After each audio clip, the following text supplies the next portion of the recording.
Okay. You got that much energy, but okay.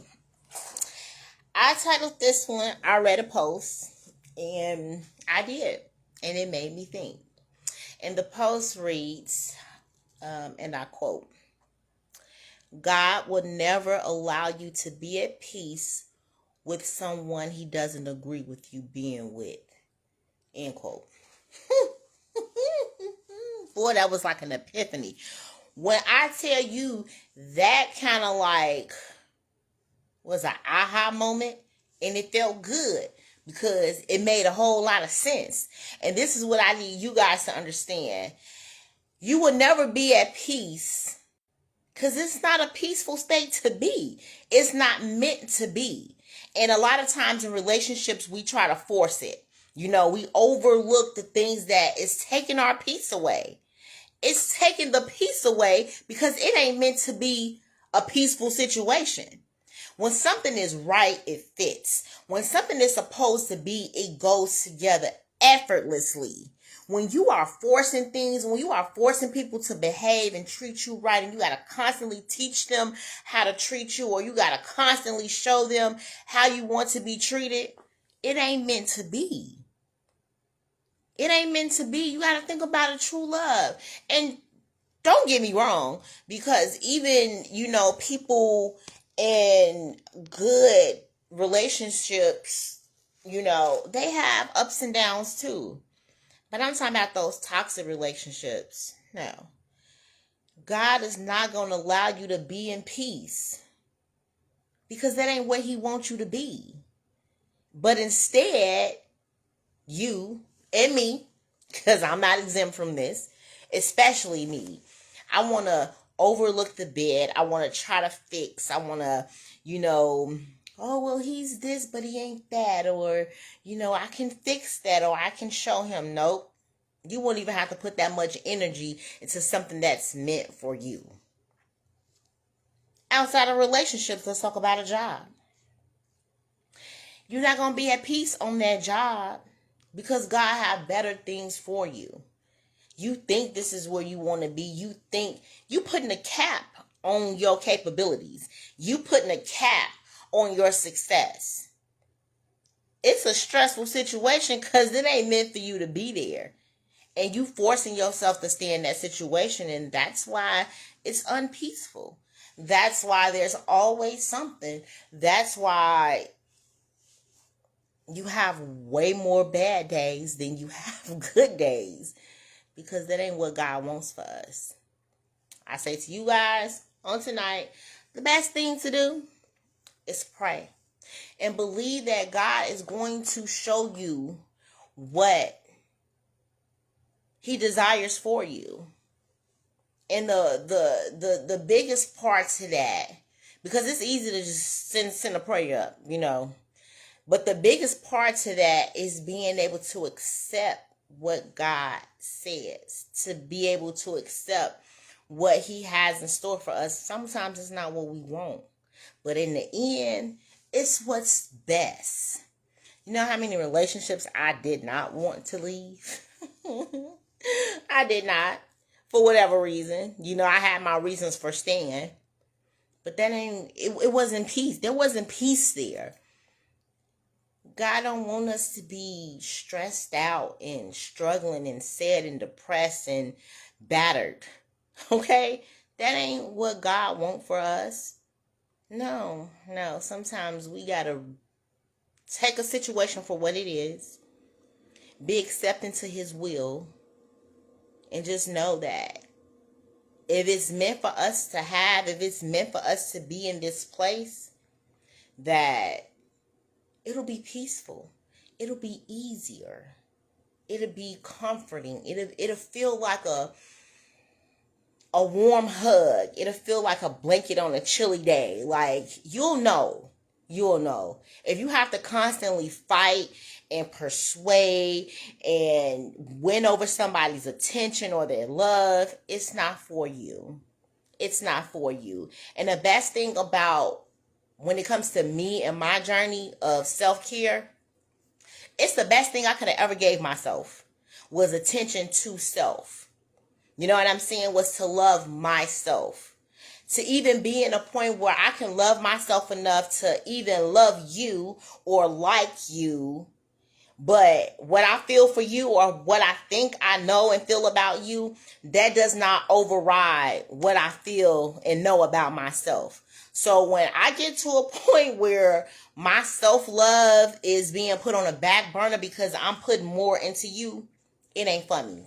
And I thank God that I'm in a place today that I can walk away from it. I don't have to make excuses anymore because I love me. Oh, I am. I am.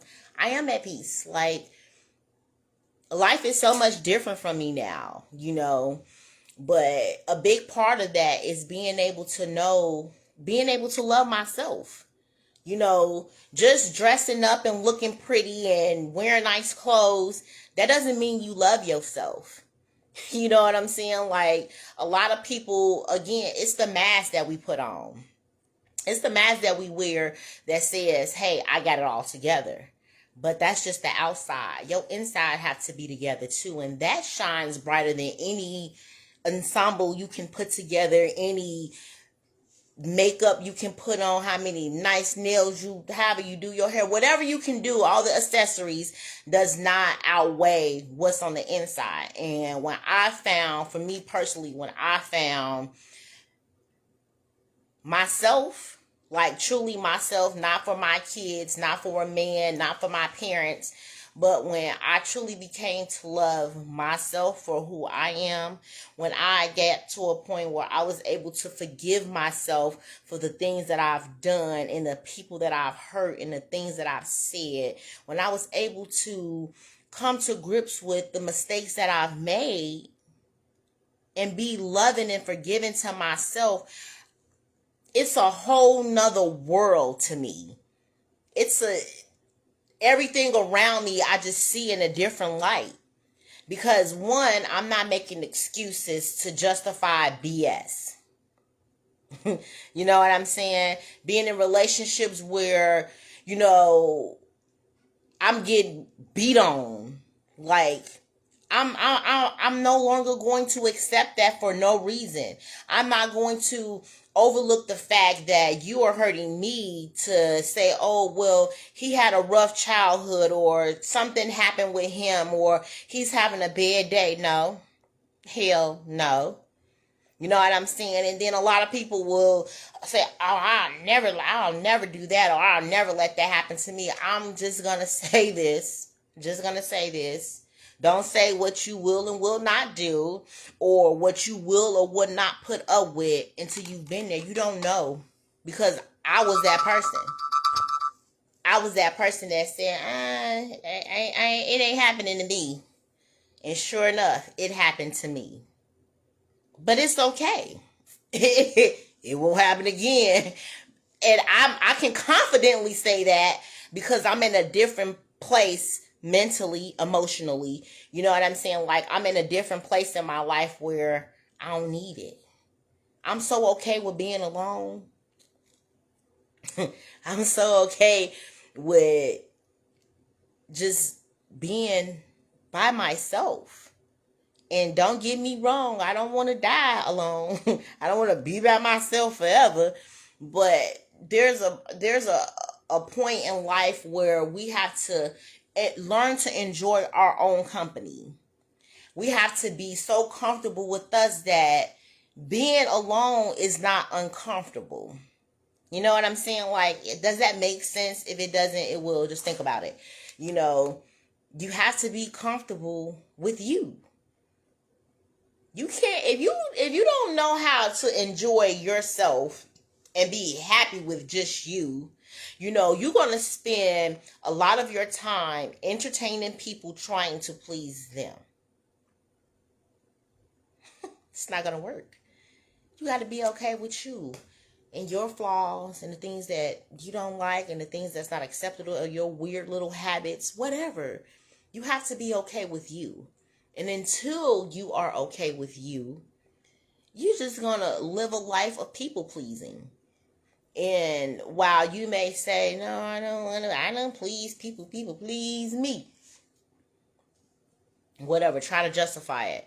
But if you really want to do some soul searching, you really want to get in tune with yourself, the first step is being honest with yourself. And yeah, I was that person too. I don't care what nobody. Yeah, I do. I do. We all do to some extent. We definitely care what other people think about us. We definitely sometimes want that extra, what they say about me. Yeah, we get to that point sometimes. And there's nothing wrong with that. But for me, I had to care more about not what they said and why they said it and who said it, but more about what I say to myself. You know what I'm saying? You can say whatever you want to say about me, but how do I feel about myself? How do I feel about me? You know, I don't have to wait for somebody to tell me, oh, you look nice today, to feel that I look nice. No, I know this. You know, I know this. And I ain't saying, oh, I'm the baddest in the world, but I look good. Bottom line, I mean, that's how I feel about me. And even if you don't think I look good, the fact that I think I look good is all that matters. Because I know it for myself. I'm not waiting on somebody else to tell me. I had an issue today,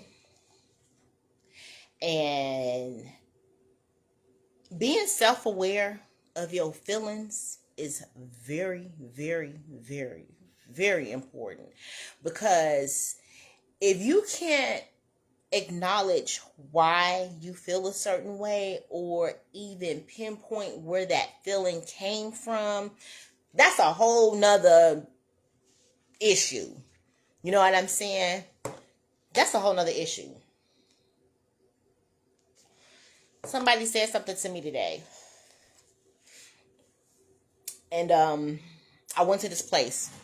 And she asked me basically, well, how do you feel about the white people here? What do you mean? You know, like that could have went so many different ways. But because I want to say this, there are white people that I enjoy, that I like, that I would call a friend, an acquaintance or something. You know, I don't look at white people and be like, oh my goodness, they're white, you know, and then automatically throw them into a box. I have learned in this life that you have to not only be understanding and acceptable, but you also have to understand that, come on, in this basic stuff, you know what I'm saying? We would think, you know, it's not the color of your skin that makes a person. You know, what really makes a person is their character and how they talk to you and how they treat you and how they interact with you. And not all white people are like that. I know this. So for this white lady to ask me that, I don't know exactly what she was expecting, but it doesn't matter what she was expecting. What she got was my truth. You know what I'm saying? Like, I don't have a problem with white people. What I do have a problem with is people in general, not just white people, black people too. Indians, Mexicans, Chinese people, all of them, underestimating me, insulting my intelligence because, I don't know, maybe because I'm a black woman, I don't know, I wear my hair in face buns. You know what I'm saying? Like, don't look at me and think you're going to treat me a certain type of way. You know, the more I'm around this certain crowd, then slowly, you're so smart. And I'm like, of course I'm smart. Like, duh. You know, like, why are you surprised that after talking to me that you realize that I'm smart? Is it because I'm black that I'm not supposed to be smart? You know, wow. If just having that quick conversation with you awed you and you're like, oh my goodness, she's smart. Oh, honey, this is just the surface. You have yet to see what I'm very capable of or what I truly know. And it amazes me that even still to this day that people think that way. But the thing is, again, when you love yourself and you understand yourself, now I could have got upset behind that. I could have went off the deep end. What you mean by that? It could have went left quick. But because I, again, am self-aware that I love me as I am, and I'm not perfect. I don't pretend to be. I don't try to be. But I love me where I am. And I'm at a place where I'm not going to allow any woman, man, child, family. I'm not going to allow anyone to take me from where I am. I work very hard to get to the person that I am. And I enjoy her. I love me. And I don't care what you think. You could think that I'm not smart. Just because you think that I'm not smart, does that make me any less smarter? I took a second and thought about it. It doesn't. It doesn't. It does not. But everybody don't think like I think. You know what I'm saying? You can be a very smart person and have someone tell you that you ain't that bright, you ain't that smart, you ain't no genius. And then there goes your self-esteem, there goes your self-awareness, there goes your self-respect based on somebody else's opinion. I've been called worst. I've been told worse. And you think that that's going to stop me from being great? It's not. I get people that wants to remind me of who I was when I lived in South Bend. I was multiple people when I lived in South Bend. Oh my God. You know what I'm saying? Like, nobody knows you better than you. When I say you have to be your biggest cheerleader, you have to be your biggest cheerleader. You can't sit back and wait on the parade to come through to boost your self-esteem up, to boost your confidence up, to get you all up and going. You got to wake up with that parade on your mind. When you get up in the morning, your feet hit the floor. Thank you, Lord, for another day. There go the beginning of your parade. When you go and wash your face and take your shower and brush your teeth and get dressed and fix your hair, there go the middle part of your parade. And then out the door you go. And everywhere you go, you got your own parade of support, your own parade of encouragement that's going to follow you.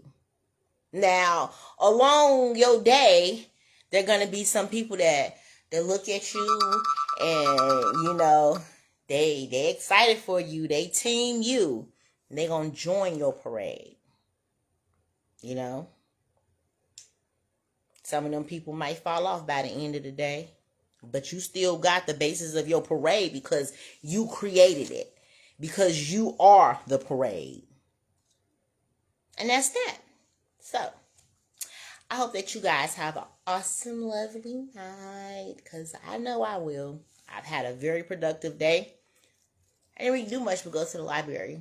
Oh, I did do something though. I'm starting this new book. And it's Finding Me, Viola Davis. And I'm super excited to start this book. So, if I don't start it tonight, I will definitely start it tomorrow. The first step is taking my test. So, wish me all the blessings. I think I'm ready to take it now. I'm going to take it. That's the first step to me getting my taxes, my certificate.